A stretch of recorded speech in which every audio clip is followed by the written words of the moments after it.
আজকে আমি আপনাদের একটা গল্প শোনাই। আমি বারবারই নিয়তির কাছে হারে যাই, কোনো মতেই জিততে পারি না। অনেক চেষ্টা করি, তারপরেও পারি না। এই জিতার মধ্যে একটাই কাজে জিতেছি, এই আমার আয়েশাকে। মানে আমি চাইছিলাম আল্লাহর কাছে যে যেন আমার একটা মেয়েই হয়, তো আল্লাহ দিয়েছে। এই জন্য আজ আল্লাহর কাছে হাজার হাজার শুকরিয়া আদায় করি যে আল্লাহ আমাকে একটা ফুটফুটে সুস্থ সন্তান দিয়েছে। তো আয়েশার জন্মদিনের দিনে আমি তো অনেক আনন্দ করলাম, সবাইকে যতটুকু পারছি বাচ্চাদের খাওয়াইছি, গল্প করছি, মজা করছি, আর আয়েশা তো খুবই আনন্দ করছে। তো আমার আয়েশাকে নিয়ে সবাই খুবই খুশি। সবাই দোয়া করবেন আমার আয়েশার জন্য, ও জন্য সুস্থ সুন্দরভাবে বড় হয়ে ওঠে।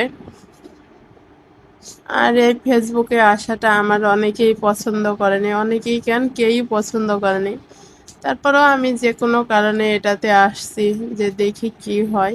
আমি কোনো কাজেই সফল হতে পারি না, জানি না আল্লাহ আমাকে মনে হয় ওইভাবেই পাঠিয়েছে যাতে আমি সফল হতে না পারি। তাই সব কিছুর আশায় ছেড়ে দিছি।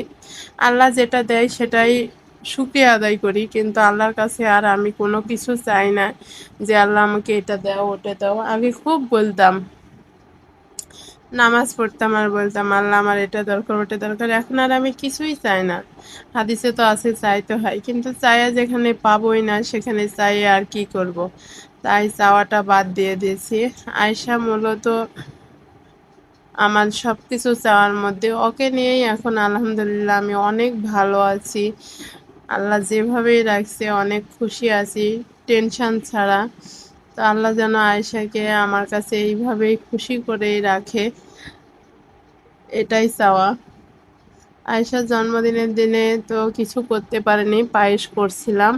আর সকালে ফকিরদেরকে খিচুড়ি, গরুর মাংস দিয়ে খিচুড়ি রান্না করে দিছিলাম। ইচ্ছা ছিল মিলাদ করার, কিন্তু আমার জায়গাটা খুবই ছোট, এই জন্য করতে পারিনি। তো আল্লাহ দিলে ভবিষ্যতে ইনশাল্লাহ করব।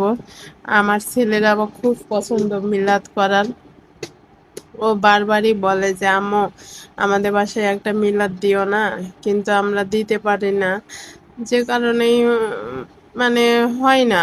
আমরা ভাড়া বাসায় থাকি, ওইভাবে জায়গাও নেই, পরিস্থিতিও নেই, তাই আর কি দেওয়া হয় না। যদি ভবিষ্যতে পারি ইনশাল্লাহ দিব। আমার ছেলেটার খুব ইচ্ছা হয় যে বাসায় হুজুর নিয়ে আসবে, নিয়ে এসে মিলাদ পড়াবে। তো ওর কথা শুনলে আমারও ভালো লাগে যে আমিও যদি সত্যি সত্যি একটা মিলাদ দিতে পারতাম। তো কখনো আল্লাহ সুযোগ করে দিলে ইনশাল্লাহ দিব, ইচ্ছা খুবই আছে। একবার অবশ্য জিলাপি দিয়েছিলাম, রোজার দিন আসলেই